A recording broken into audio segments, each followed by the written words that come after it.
Ladies and gentlemen, Rex Bear Leak Project. Check out this article next to me from BBC News. Man gets stuck in melted tarmac in Newcastle. Literally, the fire department gets called out there. They have to cut out a block of asphalt around this guy's foot because as he's walking down the street, he gets stuck in the road. Halo! And on that note, you need to check out Prepare with Leak. My Patriot Supply is offering a ridiculous special for Leak Project listeners. 70 mils for 67 bucks. Breakfasts, lunches, dinners, drinks, 2 weeks worth of food, 25-year shelf life. The food tastes great, especially if you're hungry. Now, check it out, get the deal, plus awesome specials on water filtration systems, organic seeds, the survival gear you're going to want and need in times of need. You know how Murphy is an optimist. Oh yeah, Murphy's Law. Murphy is an optimist. Back to your daily programming. Not programming like TV mind control programming, but awesome programming to make you aware of what you might not know about. Okay, now, Newbury, Berkshire, beautiful quaint town out there in the United Kingdom, out there in England. And I'm looking at temperatures. Here's what the bizarre factor is, okay? Here's what makes this article even more fascinating. Look at the temperatures out there. Yeah, it gets into the mid-70s.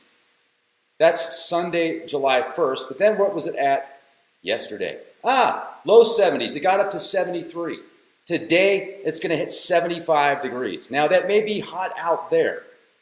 But is that hot enough to melt asphalt, to soften asphalt to the point to where this gentleman has to get a chunk of it cut out by a fire department?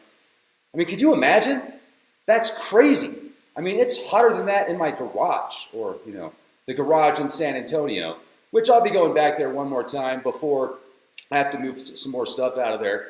But to make a long story short, I'm going to make this podcast fast.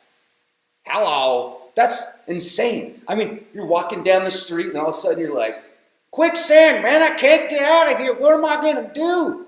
Well, you've got your cell phone. You can't pull your foot out. It's literally lodged in this asphalt now, the tarmac. Now, think about this. Did you know? Here's where it gets even more interesting. Check this out. How hot does it have to be? Well, this was an answer if you go to Quora.com. According to the BBC, who, what, why, when does the tarmac melt?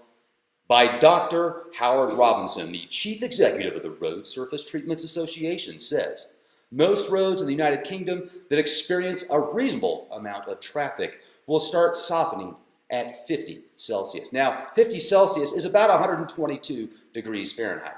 So at about 122 degrees, you might see softening to where it could get soft enough to where you're walking on it and you're just like, oh my goodness, man, I can't get out. I better push it. Remember those commercials? I fell and I can't get up. All right, you don't want to be that person. You don't want to be that person. But 122 degrees. So what's the difference here? About 50 degrees. There's a 50-degree difference there. Now, yes, granite, not granite, but asphalt, halo, is going to be hotter than the temperatures that you're experiencing because it's dark, the sun's beating down on it, the UVC, all the different treatments of radiation constantly blasting, the frequency power. So I did some more research. And could UV radiation actually soften the tarmac and soften asphalt? Well, gee, according to this, just Google it. Gotta love Google. Furthermore, UV radiation can degrade the surface of your asphalt over time. Exposure to sunlight radiation can cause damage to your pavement surface as well.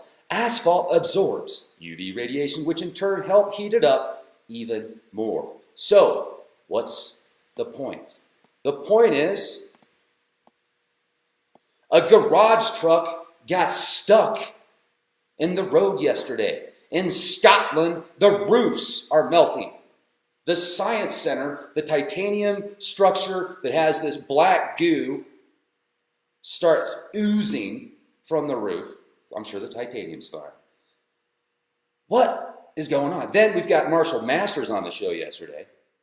He shows the charts that the earthquake numbers were pretty consistent, had some little peaks and valleys over a course of over 10 years. And then 2012, 2013, you see it from 2012 to 2013, you see a huge spike in earthquakes. Huge spike. Well, this year there's been more earthquakes in just, actually this, thus far, I'm getting so excited here. The earthquake, I can almost feel it. I'm over 7,000 feet right now though. So I'm starting some jumping jacks. Oh yeah, oh yeah. So, that's what I love about this studio is you got all this area to move around. We just look at it. Moonwalk. I don't have any furniture, but that's the way I like it. I'm using a garbage can to hold up the microphone. Where was I going with this? Oh, I can show you the radiation. Why don't I do that? I'm going to turn on the SOIX Geiger counter. I'm going to turn on the EMF meter. But where was I at? Okay, I'm going to have to collect my thoughts here. Get back here in a minute. Do some push-ups. Okay. Where was I going with this? You're like, Rex, rewind. You can rewind, and I'm not going to be able to rewind while I'm doing this live. Where was I going with this? Oh, yeah. So the roofs are melting. People are like, I can't handle the heat. People in Scotland and the United Kingdom are used to cooler weather. My family lives in the Northwest. They're used to cooler weather. They go to Texas. They feel like they'd rather be sitting in a dentist chair getting their teeth drilled on because they don't like the heat. I get it. So the world is going through some serious changes right now. And this confirms to me that the earth changes are substantial. Oh yeah, more earthquakes last month than previous years. Not last year because there were many earthquakes last year. Yellowstone, ton of activity in Yellowstone last year. Steamboat Geyser erupts 10 times in less than 4 months. Previous to that, 10 times in 28 years. And then somebody left a very interesting comment. I wish I would have copied and pasted this comment. I'll have to go through the comments in some of the Yellowstone videos, describing how they feel that magma might be getting closer to the top, which in return is causing the Steamboat Geyser to erupt more often, as maybe a canary in the coal mine would when it is detecting too much carbon monoxide. Hello! So, getting a harp on. Somebody said, Rex, why are you standing up? Well, first of all, it's fun to kind of move around when you're doing podcasts, but I don't have any furniture. This is awesome. So I did just order a desk, which is going to be an adjustable standing desk so that I can be fluid. Just push a button, move up. Okay, but that doesn't matter. I'm divagating. Let's go back to the earth changes here. Major earthquakes. What's causing it? I love Cliff High's hypothesis on the expanding earth hypothesis. And he brought up some very good points. You need to listen to that interview I did with him, the last interview that I did with him. Just type in Cliff High Leak Project. It was the most recent one. Very popular. Cliff's a great guy. I've known Cliff for years. I've been following his work now for about 8 years. And he was talking about the expanding earth hypothesis, and he doesn't believe in the Planet 9 theory, and he doesn't believe that Planet X is causing, or a binary star is causing our Earth's changes, some of the Earth's changes. He talks about how, and this makes a lot of sense, a grand solar minimum, which we are definitely entering, and this has been talked about for 50 years. You can go back articles with the government 50 years ago describing this stuff. So, the grand solar minimum and the effects that we're seeing now to correlate that.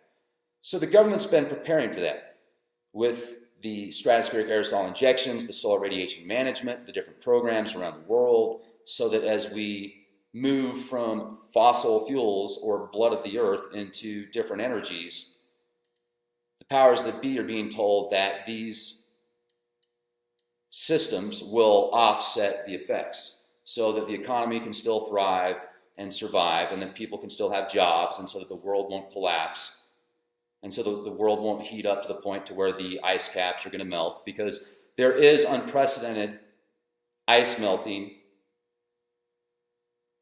in Antarctica. Also, it's growing just as fast as it's melting. And there's 91, at least, volcanoes that they're saying now, the scientific community, underneath Antarctica and around that area. So then an article comes out recently saying, yes, there is enough proof for us to say that we believe there is an active volcano, and I think it's the Western Shelf. It's active maybe active volcanoes that are causing the ice sheets to melt. So my point is, these stratospheric aerosol injections using aluminum and barium to offset the effects, could they use other materials that would be better on humanity, better on civilization, better on the planet? And then, if you want to get into the whole, I want to just talk about one more thing here, and then I think I'm going to close it out, because I've got just so much material I want to share with you today. If you believe we are at a population overgrowth situation, and with the way that we're going, absolutely, I agree with you, why not space colonization, traveling the stars? It's something that I've always been fascinated with. If you're in a specific system of travel that accommodates you and is an Earth-like ship, a miniaturized Earth-like ship, where you can travel to these other planets and systems and see amazing things and do amazing things and go to places man and woman have never seen before, or at least in this archetype of creation, in this particular version of the Matrix.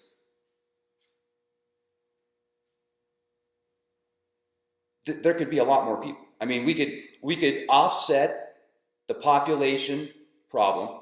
We could offset the problems the world is facing as far as mankind destroying much beauty of the earth and all the extinction level events of species that have become extinct because of humanity, which is very sad to think about. It gives me the chills just thinking about that.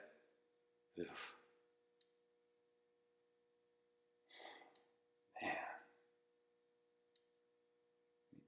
Really put that in perspective.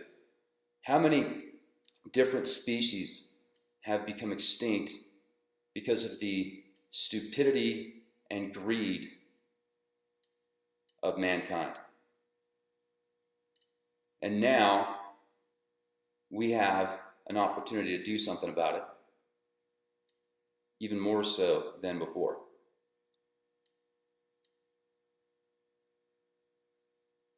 Thank you for watching the podcast. I want to say thank you for hitting the like button, the subscribe button. Thank you for sharing these podcasts. Thank you for leaving constructive criticism and excellent comments in the comment section. Also, if you have anything in particular that you're interested in knowing about that maybe I haven't touched on yet,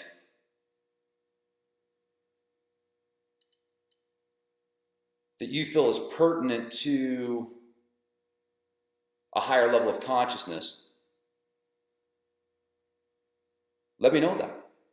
Also, go to leakproject.com. If you become a premium member, you'll get access to hundreds of exclusive podcasts specifically for leakproject.com, some excellent guests from around the world. And if you're wanting one of these caps, I do have some of the MK2 caps left, the Mark IIs, with the removable EMF shielding liners that shield up to 5G, up to 30 gigahertz. leakproject.com/shop.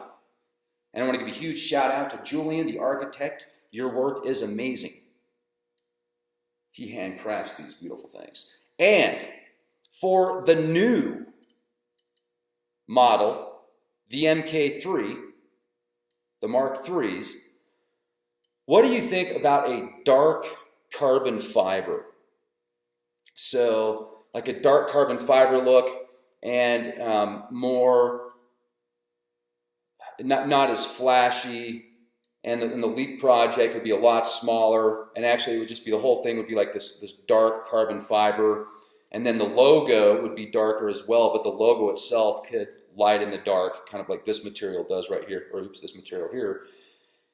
And also, what if, I'm getting a little carried away here, what if you could have a hat that had a solar panel built into it, like a flexible solar panel?